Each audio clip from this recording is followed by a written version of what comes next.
Assalamualaikum warahmatullahi wabarakatuh. Eh, Selamat datang kembali kawan-kawan agribisnis. Ini dua angkatan ya, jadi satu kita kuliah bersama.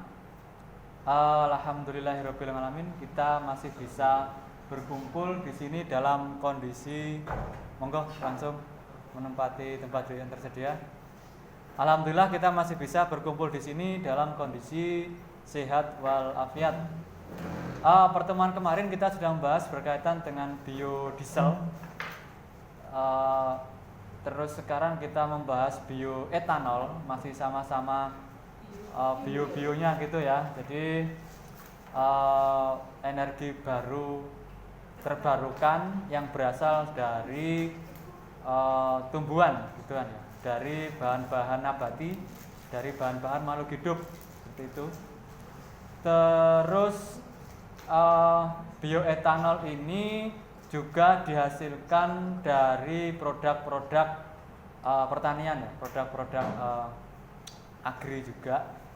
Jadi tentunya kawan-kawan agribisnis juga sangat berkepentingan untuk mengetahui, membahas secara detail berkaitan dengan bioetanol dan biodiesel ini.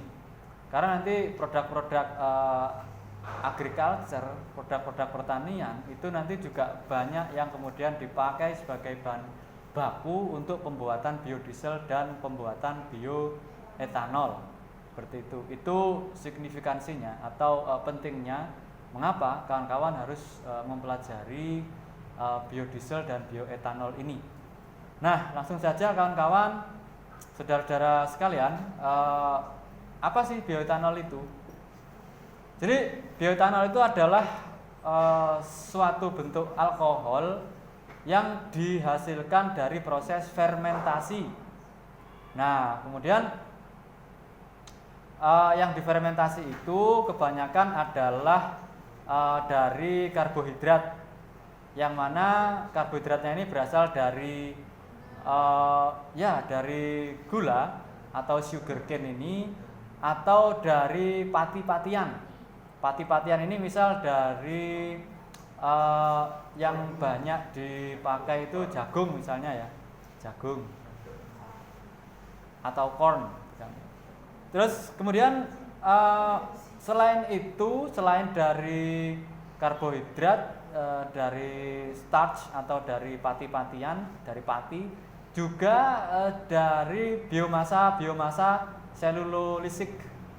Jadi biomasa selulus, yang mana ini dihasilkan dari yang bukan dari bahan pangan ya. Misal dari pohon-pohonan, dari rumput-rumputan, itu juga bisa digunakan sebagai bahan baku untuk pembuatan etanol ini atau bioetanol ini.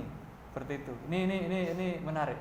Tetapi meskipun nanti dalam proses pembuatannya akan lebih mudah ketika menggunakan dari sumber-sumber karbohidrat ini, baik itu dari gula maupun dari pati-patian, itu lebih mudah. Nanti kalau bahan bakunya dari biomasa ini, itu nantinya akan lebih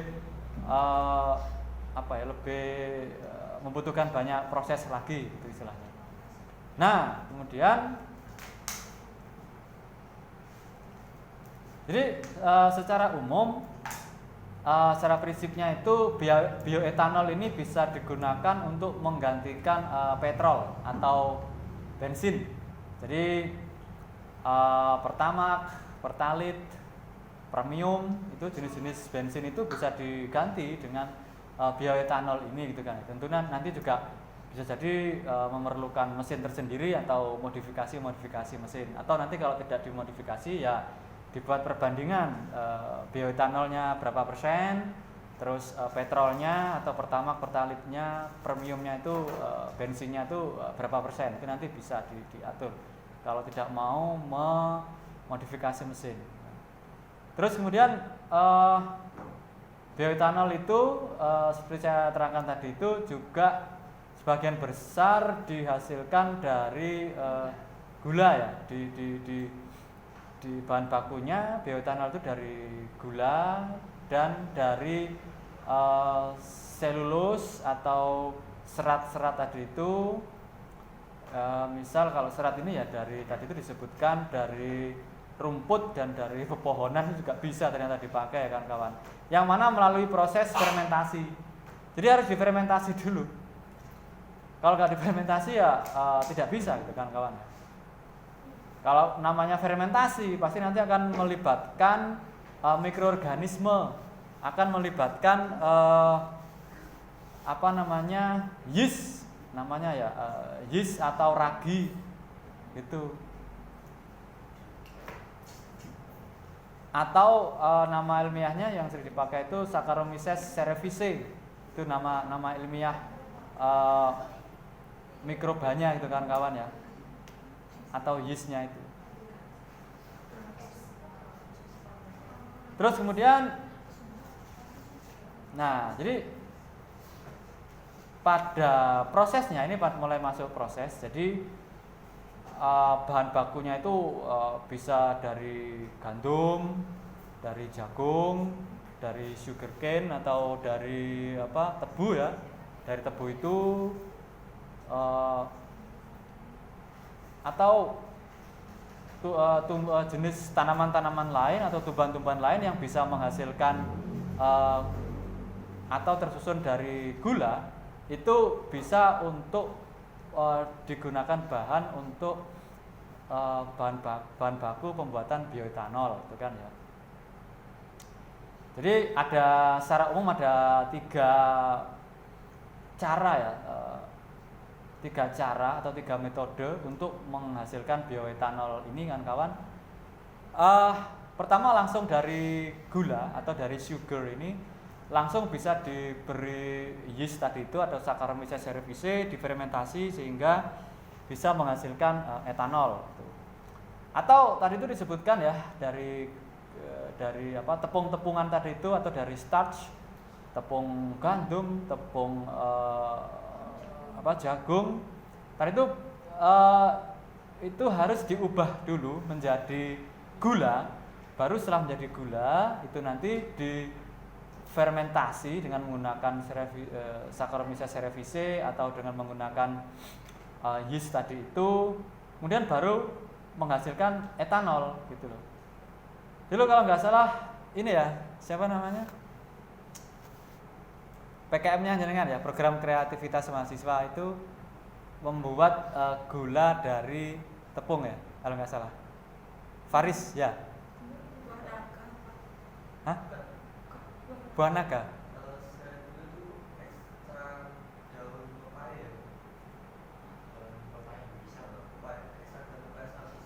Oh, yang membuat gula dari tepung itu siapa? Bukan ya? Bukan jenengan ya? Bukan ya? Yang kita diskusi di tangga itu loh, saya masih ingat. Masih ingat? Sudah lama ya? Itu. Seingat saya iya, itu jadi membuat gula alternatif dari apa gitu. Seingat saya itu pokoknya dari tepung apa gitu, terus kemudian dengan perlakuan tertentu sehingga bisa menjadi gula alternatif gula alternatif untuk pengidap diabetes kalau nggak salah. Oh, itu tepung jagung itu kan? Dulu itu ya? Iya, ya juga alternatif juga umpama nggak ada bahan dari itu. Pisangnya sama. Tapi dengan lupa dulu. Saya masih ingat itu. Dengan malah lupa, saya masih ingat loh itu tentang pembuatan gula alternatif dengan menggunakan tepung apa gitu pas itu. Jadi intinya dari tepung itu, misal dari jagung gitu ya, tepung jagung itu bisa diubah, dikonversi menjadi gula. Itu bisa kan kawan.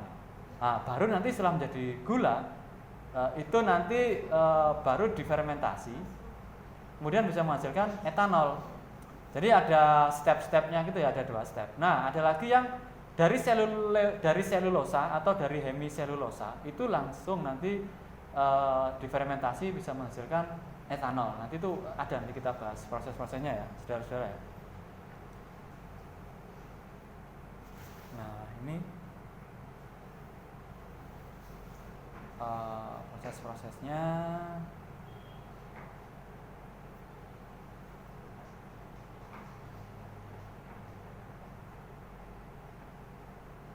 Nah, intinya semua itu pasti melalui proses fermentasi kan kawan ya, dan menggunakan yeast atau Saccharomyces cerevisiae. Yeast itu ragi kalau bahasa Jawanya ya.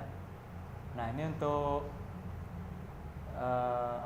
reaksi kimianya ya, saudara-saudara ya. Jadi dari sukrosa itu ditambah air, kemudian diberi katalis tadi itu nanti akan menjadi fruktosa dan glukosa, gitu kan ya. Jadi kemudian dari fruktosa atau glukosa ini nanti diberi katalis atau tadi itu ya pakai yeast atau pakai Saccharomyces cerevisiae tadi itu, proses fermentasi itu nanti akan menghasilkan etanol dan CO2, dihasilkan juga karbon dioksida. Ya, jadi kurang lebih proses fermentasinya itu 3 hari ya, kawan-kawan.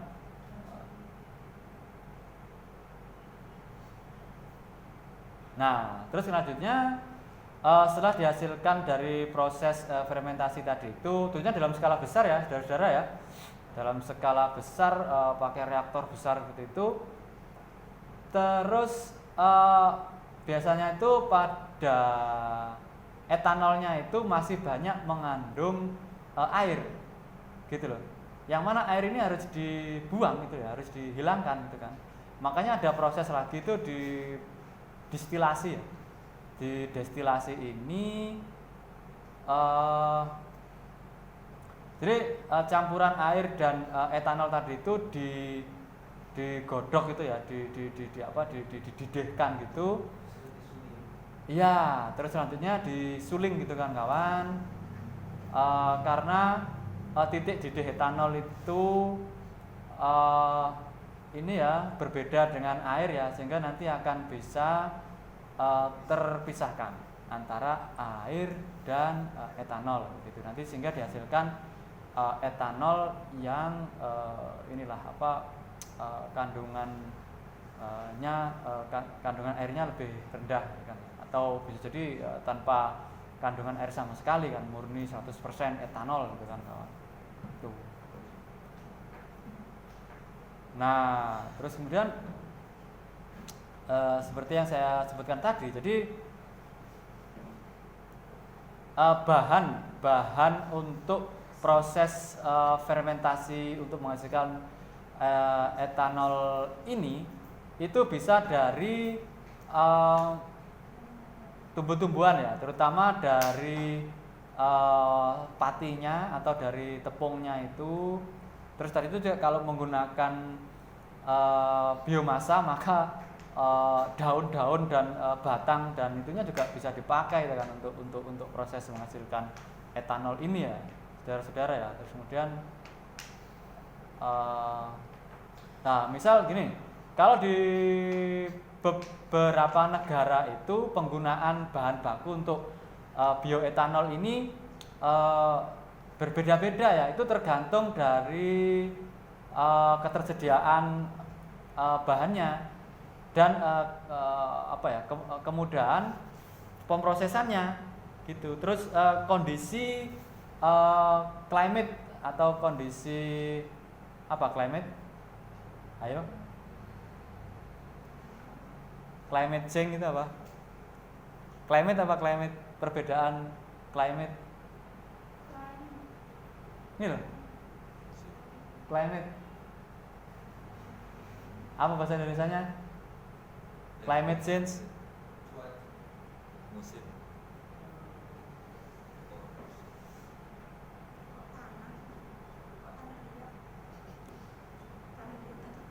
Ayo, climate apa?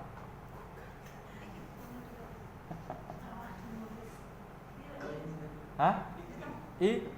Iklim. Jadi masing-masing daerah itu iklimnya berbeda-beda.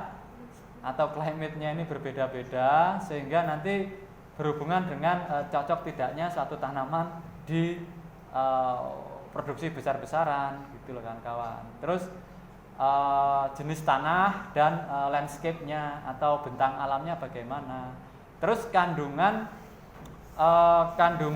gulanya itu juga nanti akan mempengaruhi. Oleh karena itu maka pada negara Brasilia itu yang digunakan sebagai bahan pembuatan bioetanol adalah apa bahasa Indonesia sugarcane apa? Tebu. Dari tebu kalau di Brasilia ya. Itu kalau di Amerika, United States of America itu menggunakan apa? Jagung. Misalnya pada Eropa itu mereka menggunakan gandum. Misalnya seperti itu. Jadi bahan bakunya itu menyesuaikan dengan kondisi masing-masing negara atau daerah. Itu saudara-saudara sekalian. Nah, yang ini ya penelitian yang perlu dilakukan itu misal dari biomasa ya. Jadi bahan baku dari biomasa ini kan tentunya lebih melimpah kan. Jadi daripada bahan-bahan baku tadi itu ya daripada jagungnya, kemudian gula tebunya, dari gandumnya, itu kan lebih baik dari biomasanya. Biomasanya itu apa? Ya pohon jagungnya itu, rumput-rumputan, terus daun-daunan, itu biomasa. Jadi kalau kita bisa memanfaatkan itu, maka kita tidak kesusahan untuk menghasilkan energi gitu. Maksudnya tuh seperti itu. Biomasa. Jadi tapi ini masih perlu penelitian lebih mendalam lagi gitu ya, dan memang kurang dilirik kan kalau kita bahas kita lihat di tabel ini kan ternyata di Brasilia lebih menggunakan gula tebu, di Amerika lebih menggunakan jagung, di Eropa lebih menggunakan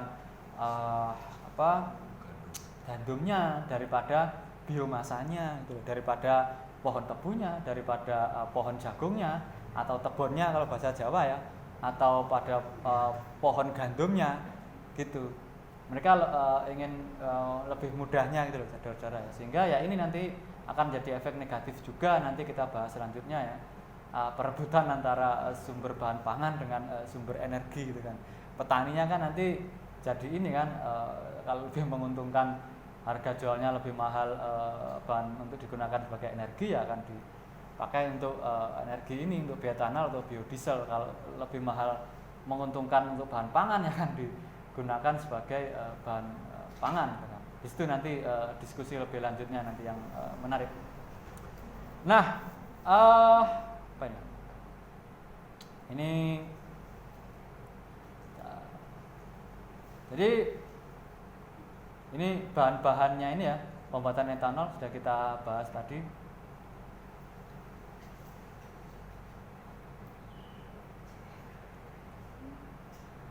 Nah, secara umum saudara sekalian, dari yang paling sering ya itu dari gula itu langsung dikonversi menjadi etanol, langsung difermentasi gitu kan ya. Biasanya ini dari molase ya. Jadi molase itu suatu bentukan seperti sirup yang gelap, yang sirup hitam seperti itu ya, yang itu yang dihasilkan dari pemanasan jus ya, atau hasil hasil tebu tadi itu ya, batang tebu tadi itu digiling seperti itu, nanti itu akan menghasilkan molase ini saudara-saudara ya. Nah itu nanti kemudian dipanaskan sampai titik tertentu. Nah ini akhirnya menghasilkan sirup yang berwarna gelap ini tadi, ini coklat atau kehitaman tadi itu, ini yang disebut molase itu ini.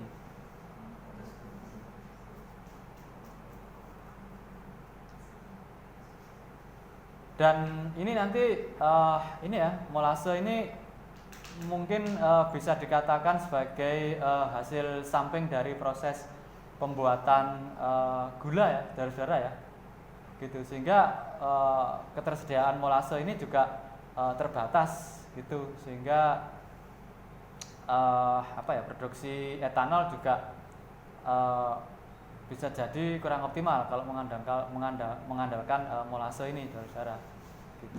Atau nanti mungkin kalau memang harga etanol lebih mahal, maka ya sudah, mungkin pabrik tebu itu nanti pabrik penggilingan gula itu nanti kekurangan bahan baku. Sekarang semuanya dijadikan untuk etanol gitu, misalnya kan ya. Tadi kan ya tentang perebutan antara penggunaan produk pertanian sebagai bahan bakar atau sebagai bahan pangan, kan sudah dibahas tadi kan, seperti itu. Nah, ini negara-negara penghasil etanol terbesar ya. Pertama itu Brasilia. Brasilia itu penghasil etanol terbesar. Kemudian Amerika, United States of America itu kan ya. Terus nomor 3 itu Cina. Cina itu nomor 3. Terus kemudian Eropa, negara-negara Eropa itu juga penghasil nomor 4 sedunia ini untuk bioetanol. Nah, ini untuk grafik penggunaan atau konsumsi bioetanol. Semakin meningkat ya, saudara-saudara ya, penggunaannya kan ya. Karena mungkin ada unsur-unsur kesadaran untuk Sustainable Development Goals, itu kan ya. Kesadaran untuk keberlangsungan atau keberlanjutan energi salah satunya, sehingga penggunaan bioetanol semakin meningkat.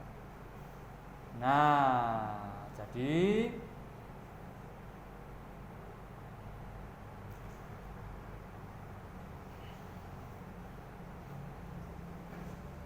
bioetanol itu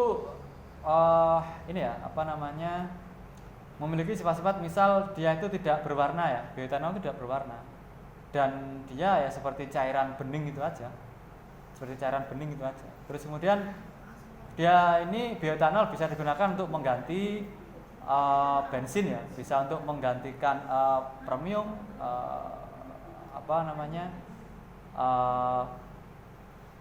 bensin-bensin jenis lain gitu kan ya. Pertamax bisa menghasilkan untuk menggantikan Pertamax, premium, seperti itu.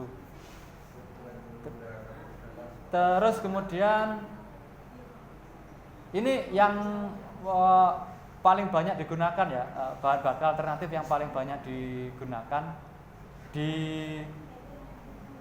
dunia ini, dan dia lebih ramah lingkungan dan mengandung kandungan racun yang lebih sedikit. Nih, bioetanol ya, saudara-saudara ya. Nah, kalau dari segi kandungan energinya, kandungan bioetanol itu lebih rendah ya daripada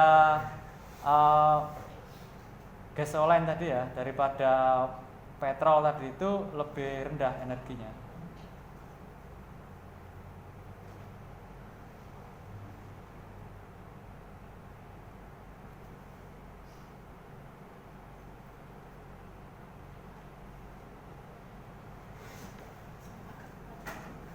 Nah, pada etanol ini dia itu tekanannya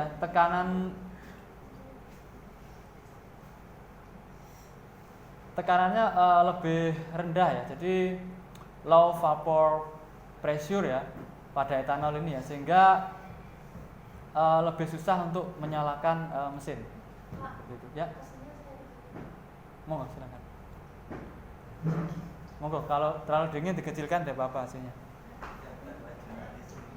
Iya, daripada ini kan ya, tidak bisa konsentrasi kuliah nanti. Oh, ada yang tetap pengen dingin. Pro dan kontra ternyata ini, ada pro dan kontra juga ini, AC dingin atau ini ya. Jangan sampai dimatikan, dinyalakan lagi. Salah pencet.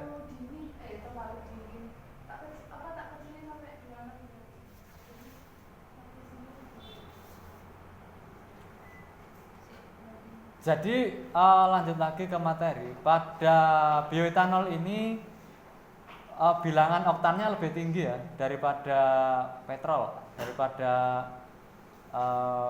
pertamax, pertalit tadi itu ya, lebih tinggi bilangan oktannya.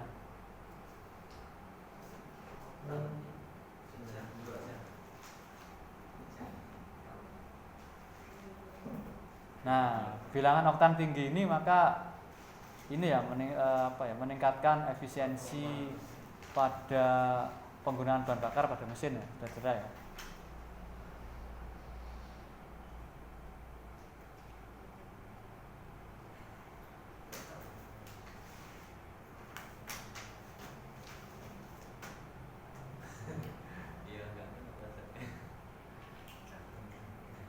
Nah, ini pada penggunaannya maka bioetanol ini juga bisa di mix ya, atau dicampurkan dengan bahan bakar yang lain gitu kan ya, dengan perbandingannya kan sesuai dengan kebutuhan mesinnya saudara ya.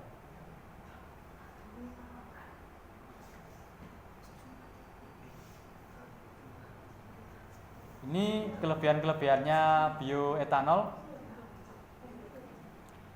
Jadi pada bioetanol itu gas buangnya itu ya, itu lebih bersih ya,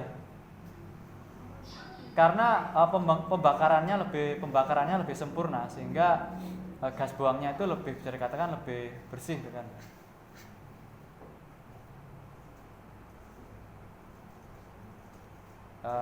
Juga bisa ada beberapa pendapat yang mengatakan juga bahwa mengurangi efek gas rumah kaca gitu ya, terus dan sebagainya.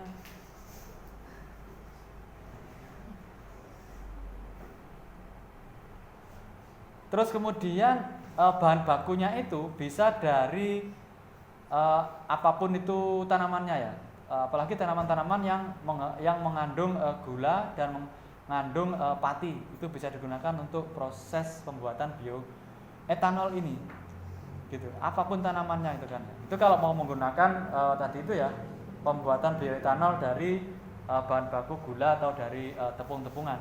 Bahkan semua tanaman bisa dipakai kalau menggunakan metode biomasa ya. Menggunakan biomasa untuk menghasilkan etanol, menggunakan metode itu bahkan semua tanaman. Itu tidak hanya menghasilkan gula dan pati saja, starch saja, tapi semua tanaman gitu kan. Yang punya selulus, yang punya selulosa itu bisa dipakai untuk bahan baku pembuatan bioetanol. Tuh. Nah, kemudian bioetanol ini juga termasuk sumber energi yang terbarukan atau renewable ya, saudara-saudara ya. Itu karena tanaman-tanaman tadi itu mengkonversi dari energi matahari lewat proses fotosintesis, kemudian disimpan dalam biomasa atau dalam bentuk pati tadi itu, sehingga kemudian dari pati atau selulus tadi itu dikonversi menjadi etanol ini ya, dengan fermentasi bisa menghasilkan etanol ini. Nah, seperti juga kemarin biodiesel, maka bioetanol ini juga bisa meningkatkan keamanan di bidang energi, terutama bagi negara-negara yang tidak mempunyai akses pada minyak bumi ya. Tidak mempunyai akses pada minyak bumi, misal tidak bisa menggali minyak bumi sendiri sehingga harus beli, maka dia ya kalau di tanahnya bisa menghasilkan untuk ditanami tanaman-tanaman yang untuk bahan baku bioetanol, maka dia bisa memproduksi bioetanol itu misalnya. Terus sehingga akhirnya akan meningkatkan kebebasan di bidang ekonomi ya, economic freedom ya. Karena tidak tergantung pada negara manapun, maka sehingga dia swasembada pangan, swasembada energi akhirnya kan. Karena tidak tergantung pada negara manapun, maka dia akan lebih merdeka negaranya ya, tidak takut diembargo oleh negara manapun. Kalau kita bisa merdeka di bidang energi dan merdeka di bidang ekonomi ini, saudara, merdeka di bidang pangan, gitu kan ya. Itu. Nah, terus selain itu juga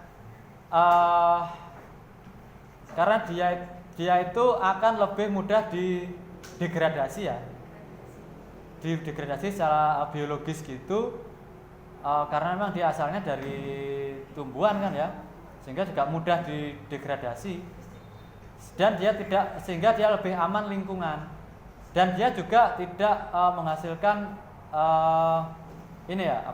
bahan-bahan beracun tuh, sehingga dia lebih ramah lingkungan, lebih mudah didegradasi dan tidak menghasilkan bahan-bahan yang beracun, sehingga dia lebih ramah lingkungan gitu. Nah, tapi juga ada kontroversinya, ada disadvantage-nya gitu ya, ada kekurangannya. Apa? Ya dia kalau nanti ditanam secara besar-besaran maka, dan kemudian untuk menanamnya itu nanti akan merusak memotongi hutan-hutan gitu, sehingga akan mengurangi biodiversitas. Keanekaragaman hayati itu bisa terhilangkan atau terganggu dengan ketika tanaman-tanaman untuk menghasilkan bioetanol ini ditanam pada hutan ya, pada areal hutan yang ditebangi gitu, kemudian ditanami tanaman-tanaman penghasil bahan bioetanol ini ya. Ya dia pastinya akan merusak atau mengganggu biodiversitas seperti itu.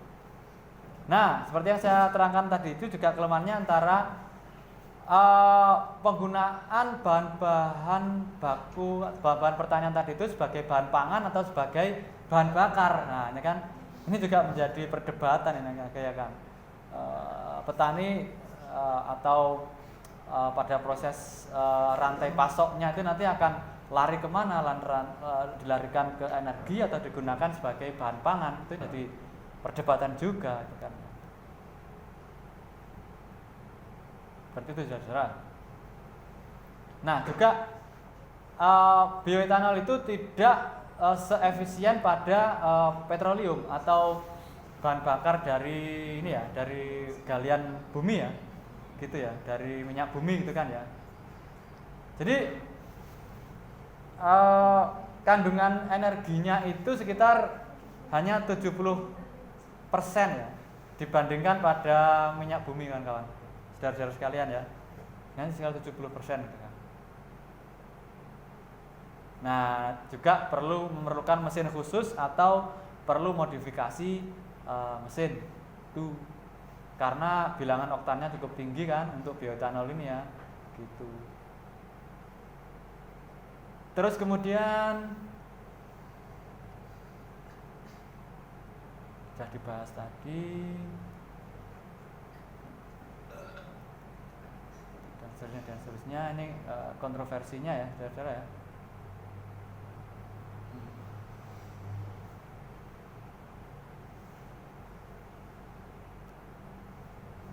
Nah, pertanyaan kritisnya seperti ini.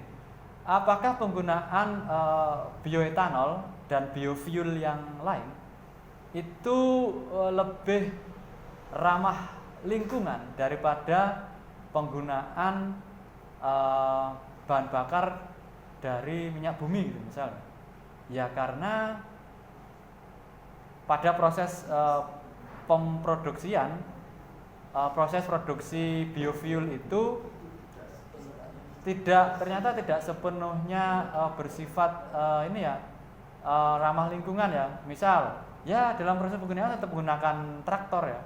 Traktor itu kan juga menggunakan minyak bumi gitu kan ya untuk ininya. Kecuali nanti ada traktornya juga menggunakan biodiesel juga gitu misalnya.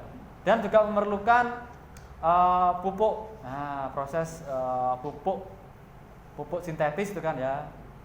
Terus kemudian juga memerlukan lahan. Tadi itu lahannya kan juga nanti kalau terlalu menggunduli hutan untuk ditanami bahan-bahan untuk biofuel ini, baik untuk biodiesel maupun bioetanol, maka ya akan merusak lingkungan juga gitu loh.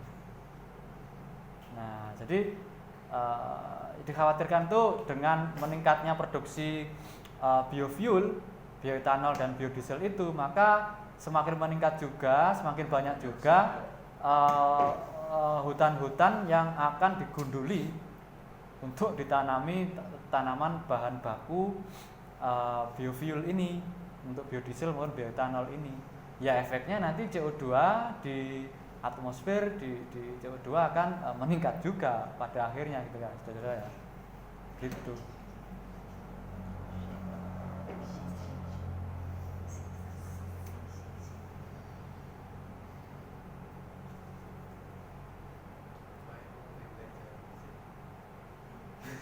Nah, ini tabel perbandingan ya. Jadi perbandingan antara bioetanol dan biodiesel. Tuh. Jadi kalau pada prosesnya, bioetanol itu menggunakan proses fermentasi ya, dengan bahan-bahan dari gula, dari tepung, pati-patian itu kan ya, difermentasi dengan menggunakan yeast atau Saccharomyces cerevisiae tadi itu, kemudian hasilnya menghasilkan etanol. Terus kemudian kalau pada biodiesel itu menggunakan reaksi transesterifikasi itu kan ya, dihasilkan gliserin dan dihasilkan biodiesel. Kemudian manfaat pada lingkungan. Manfaat di lingkungan itu mengurangi emisi ya, emisi karbon ya. Emisi gas rumah kaca, mengurangi itu. Terus kemudian ini kompatibel tidaknya gitu ya.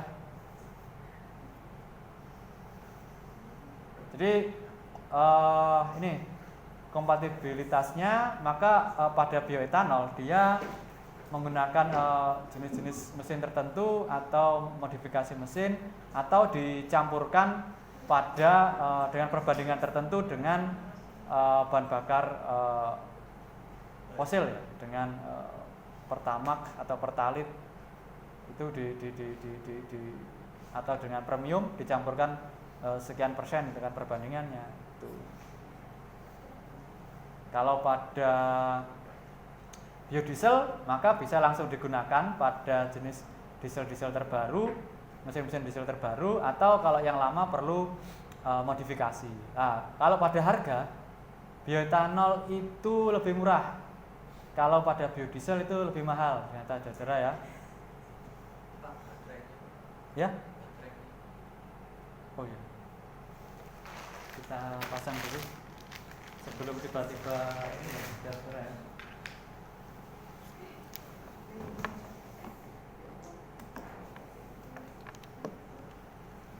Kita pasang dulu.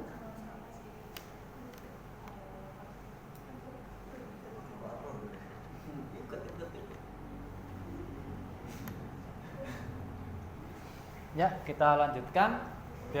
Tadi ya, bioetanol lebih murah, biodiesel lebih mahal.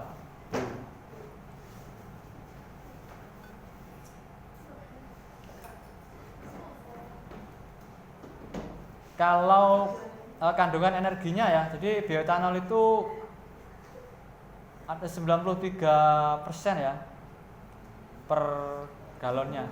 Itu energi total energi yang terkandung dalamnya ya. Kalau pada biodiesel itu sekitar 25% kan. Terus kemudian pada etanol itu mampu mengurangi sekitar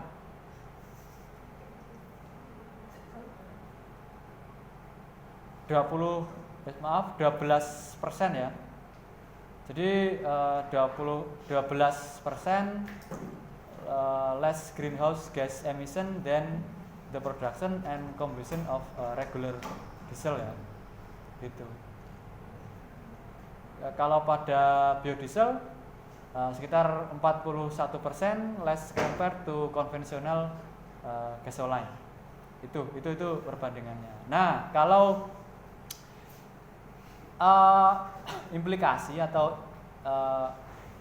implikasi sosialnya ya, maka bioetanol ini bisa menciptakan lapangan kerja bagi masyarakat desa gitu kan ya, atau masyarakat terpencil, karena penanamannya kan di daerah-daerah terpencil gitu kan ya, untuk bahan-bahan baku bioetanol ini tuh.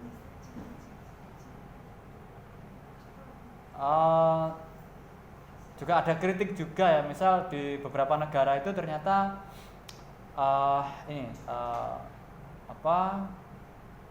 hak-hak pekerja itu kurang diperhatikan. Hak-hak pekerja di bidang industri hak-hak pekerja di industri sugarcane atau pengolahan tebu ini kurang diperhatikan. Itu misal implikasi-implikasi sosialnya kan, sehingga perlu dibenahi ini kan ya, faktor human right-nya ini kan, workers right-nya tuh. Nah, terus juga tadi itu perdebatan antara apakah suatu bahan produk pertanian itu digunakan sebagai bahan pangan atau sebagai bahan bakar gitu kan ya, sebagai food atau sebagai fuel tadi itu, maka efeknya juga bisa meningkatkan harga pangan kalau ternyata harga pangannya banyak digunakan untuk bahan bakar gitu loh. Sehingga yang orang-orang miskin itu menjadi semakin berat ininya, bertahan hidupnya gitu kan ya.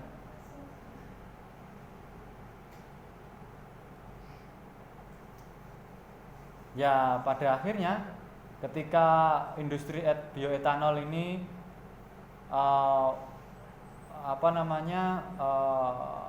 income-nya atau income perusahaannya meningkat, maka ya bisa jadi pada akhirnya nanti orang-orang yang miskin itu yang mendapatkan efek-efek negatifnya gitu, saudara. Jadi intinya itu kita harus tetap menyeimbangkan ya faktor lingkungan, environmental effect.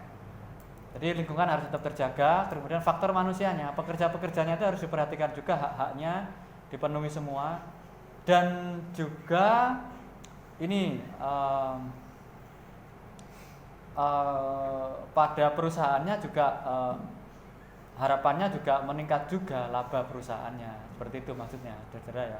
Jadi ketiganya ini saling seimbang, nggak boleh kemudian yang diuntungkan perusahaannya saja, nggak boleh. Makanya nanti kan perusahaan harus mengeluarkan CSR, mengeluarkan CSR-nya kan, seperti itu. Corporate Social Responsibility. Itu misal itu salah satu cara untuk menyeimbangkannya, itu salah satu cara, menurut banyak cara, terutama untuk kesejahteraan pegawainya juga harus diperhatikan juga, dan dampak lingkungannya ya harus AMDAL-nya harus analisis mengenai dampak lingkungan juga harus diperhatikan gitu kan, untuk perusahaannya. Maksudnya seperti itu, 3 poin ini harus tercapai secara seimbang, saudara ya. Nah, terus kedepannya bagaimana gitu kan ya, pengembangan kedepannya itu. Jadi ya pertama efisiensi ya, terutama efisiensi dalam proses konversi tadi itu ya, mulai dari starch tadi itu, dari pati-patian, dari sugarcane tadi itu, dari pati-pati gandum, dari jagung tadi itu proses pengkonversiannya ya dibuat seoptimal mungkin, dan kemudian hasilnya juga harus dibuat sebanyak mungkin gitu. Dan juga bahan baku tanamannya itu bisa lebih beragam lagi. Kalau tadi kan disebutkan dari tebu, kemudian dari jagung, kemudian dari apa lagi tadi? Gandum. Nah, kalau bisa yang lain gitu. Misal apa umbi-umbian gitu misalkan ya dicoba diproses untuk menjadi bioetanol gitu kan, misal singkong gitu kan ya, sehingga lahan-lahan yang tidak produktif itu juga bisa digunakan untuk menghasilkan energi gitu kan ya. Lahan-lahan kering yang susah dialiri air itu tetap bisa untuk produktif untuk menghasilkan bahan-bahan energi. Untuk yang lahan-lahan yang basah yang mudah pengairannya itu digunakan untuk bahan-bahan pangan. Nah, misal seperti itu loh. Kalau yang pengairannya mudah ya ditanami padi, ditanami jagung untuk bahan pangan, ditanami kedelai untuk bahan pangan gitu kan. Nah, untuk lahan-lahan yang tidak produktif, yang susah irigasinya itu, susah pengairannya itu ya ditanami untuk lahan-lahan untuk bahan-bahan energi ini gitu. Baik itu untuk biofuel maupun biodiesel gitu kan. Singkong itu kan tumbuh di ini ya, lahan-lahan yang susah air kan tetap tumbuh kan. Nah, ini loh benar. Jadi energinya itu dari pati singkong misalkan ya. Ini penelitian ke depan. Terus jarak. Nah, jarak itu kan juga atau Jatropha curcas itu kan lebih bisa tumbuh di daerah-daerah yang susah air juga kan. Nah, itu makanya untuk daerah-daerah seperti itu bisa ditanami untuk energi. Kalau untuk yang untuk tanaman-tanaman yang bahan baku untuk energi. Kalau untuk yang mudah pengairannya digunakan untuk bahan pangan misal. Nah, itu kan bisa diatur strategi manajemennya gitu saudara ya. Gitu. Terus kemudian ini. Jadi penelitian-penelitian di bidang mikrobiologi dan bioteknologi itu juga perlu digalakkan gitu kan, perlu dikembangkan lagi. Jadi misal pada mikrobiologi itu dicari spesies-spesies atau strain-strain atau galur-galur gitu, strain, galur atau varietas dari Saccharomyces cerevisiae tadi itu yang bisa menghasilkan etanol lebih banyak gitu kan ya. Itu mana sih dari strain-strain yang ada itu yang paling banyak? Nah, itu diisolasi kemudian dipakai terus yang paling optimal menghasilkan etanol itu yang mana sih gitu kan. Itu dicari terus sampai ketemu gitu kan, sampai ditemukan. Terus dikembangkan strain-strain baru yang menghasilkan bioetanol secara optimal gitu kan. Secara bioteknologi mungkin perlu dilakukan genetic engineering pada Saccharomyces cerevisiae tadi itu dilakukan genetic engineering sehingga lebih optimal lagi dalam proses fermentasinya. Seperti itu maksudnya saudara-saudara ya. Oke, saya kira itu materi untuk hari ini ya. Kurang lebihnya saya mohon maaf kalau ada kurang lebihnya ya. Seperti itu.